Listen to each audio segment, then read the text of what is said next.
दोस्तों, शादी में लोग ऐसी बहुत सी एक्टिविटीज़ करते हैं जो कि वो चाहते हैं कि ज़िंदगी भर याद रहें। सब लोग चाहते हैं कि उनकी शादी कुछ यूनिक तरीके से हो। तो ऐसा ही एक इंसिडेंट हुआ सबलपुर ईस्ट, सारण, बिहार में। सीता के रूप में मुंशी भाई के बच्ची यहाँ पधार चुकी है और स्वयंवर में सारे लोग यहाँ पर उपस्थित हैं, यही देखने के लिए कि इनका शादी किनसे हो रहा है। अब समय जानी गुरु आय सुपाई, ले न प्रसून चले दो भाई। बक्सर में पाती मिला, उन्होंने जनकपुर में पधार चुके अपने शिष्यों के साथ विश्वामित्र मुनि। अब जनकपुर में धनु यज्ञ देखने के लिए सबसे ऊंचा स्थान श्री रामचंद्र जी दोनों भाई को बना हुआ था। राजा जनक जी के दूत आते हैं और दोनों हाथ उठा के अनाउंस करते हैं कि जो यह वीर धनुष को तोड़ेगा उसी के साथ सीता विवाहित होगी। लेकिन कारण है कि वहाँ बहुत सारे वीर थे, यहाँ एक वीर आए हैं जो छपरा से चल करके, छपरा गाँव, छपरा महमदा गाँव से यहाँ राम के रूप में पधार चुके हैं। यह जो राम के रूप में जो पूजनीय है सबके सामने में धनुष तोड़ेंगे और सीता के रूप में जो बच्ची है उनको जयमाला जो है सो पहराएगा। आप लोग ताली से जरा स्वागत करेंगे। हल्ला शांत कीजिए, हल्ला शांत कीजिए। राजा जनक जी व्रत तो ठान दिए। संकट यह था कि देश विदेश के सभी वीर लोग वहाँ किसी से धनुष टूटने का तो बात था, हिला भी नहीं। राजा जनक जी कहते हैं कि मैं जो यह प्रण किया वह सबसे बड़ा गलती किया। अब हमारे सीता के भाग में शादी लिखा ही नहीं है। तो राजा जनक जी कहते हैं 100 बोल रहे हैं कि समय ज्यादा लग जाए। राजा जनक जी देख करके वीरों का स्थिति सुनाते हैं। अरे आप लोग हल्ला शांत कीजिए। जाहू लिखा ना विधि वैदे ही विवाहू। हे देश के कर्मधार वीर लोग, मैं अगर इस तरह जानता तो धरती वीरों से खाली है, स्मरण ही नहीं करता। इसलिए आप लोग हमारा स्थान त्यागी छोड़िए और अपने अपने घर को जाइए। इसी पर लखनलाल जी उठ करके खड़क करके बोलते हैं कि हे राजा जनक जी, यदि रघुकुल के कोई भी वंशज अगर इस सभा में खड़ा है तो इस तरह का बात नहीं बोलना चाहिए।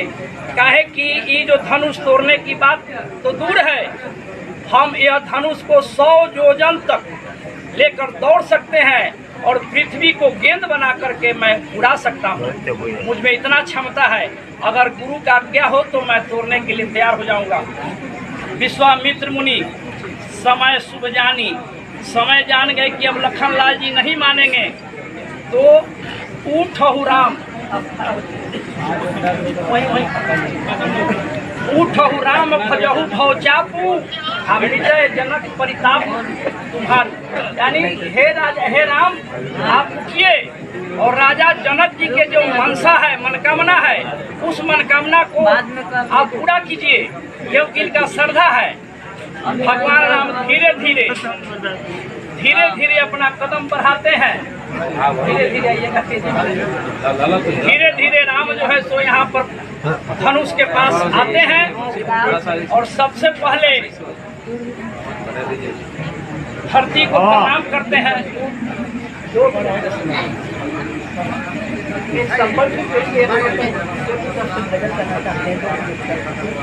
भावने लाजला हो भैया मने भावने लाजला, आज उच्चे दिनवा हमर कुल संबर कुल नरिया स्वेद धाम लाजला। मने भावने लाजला हो भैया सुहावने लाजला, हमारे सबल पूर्ण दरिया स्वेद ते समान लाजला। मन भावन लाजला हो मुंशी भैया सुहावन लाजला, हमारे गुरु देवते नगरिया स्वेद ते समान लाजला। हमारे गुरु देवते नगरिया स्वेद ते समान लाजला।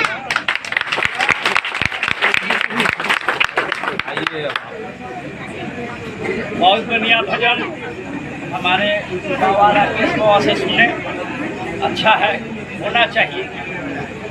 अब रामचंद्र जी गुरु की आज्ञा पाकर के धनुष के पास पहुंचते हैं। आप नीचे धरती का प्रणाम कीजिएगा, उसके बाद धनुष का प्रणाम कीजिएगा, नीचे प्रणाम कीजिए। भगवान राम धरती माता के प्रणाम करते हैं, उसके बाद खड़ा होकर के सारे इष्ट को प्रणाम करते हैं। सब लोग को प्रणाम कीजिएगा।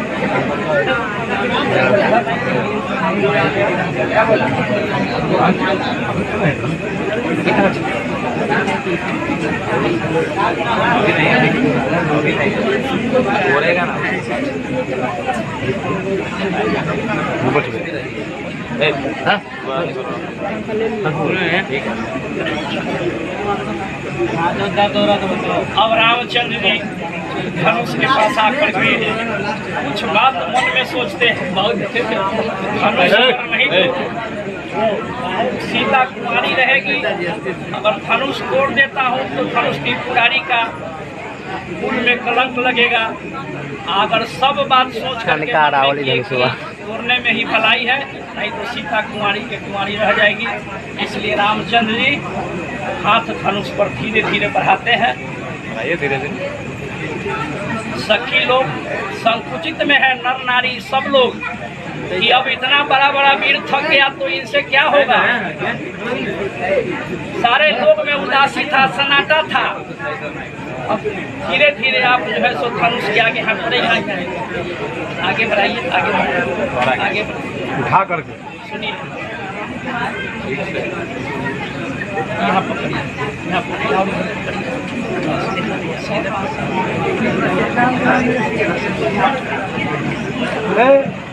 बाबा जोर नहीं लगेगा और दूरी कीजिए। नहीं लगेगा, हाँ कीजिए ना, जितना दूरी रहेगा। चलिए और उठाइए ऐसे, उठाइए। धीरे उठाइए।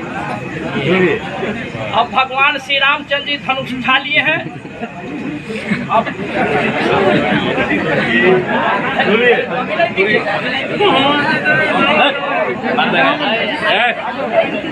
हल्ला काम कीजिए आप लोग।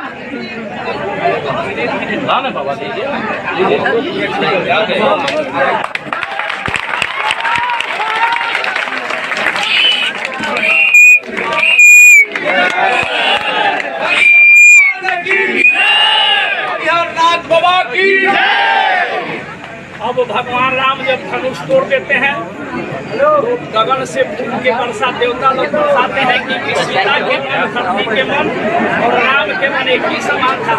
अब सीता जी खुशी में 5 सहेली के साथ मंगल गीत गाते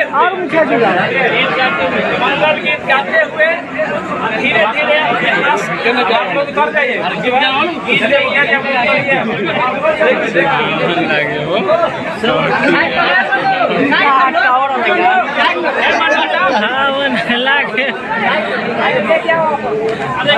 वहाँ पर जिस तरह राम भगवान ने धनुष को तोड़ा था, उसी प्रकार एक दूल्हे ने धनुष को तोड़ा और ऊपर भगवान से मतलब प्रार्थना करी और फिर तोड़ के उसके बाद उन्होंने शादी करी। सो मतलब ये यूनिक कॉन्सेप्ट रखा गया कि सभी लोगों को ये शादी सालों सालों तक याद रहे।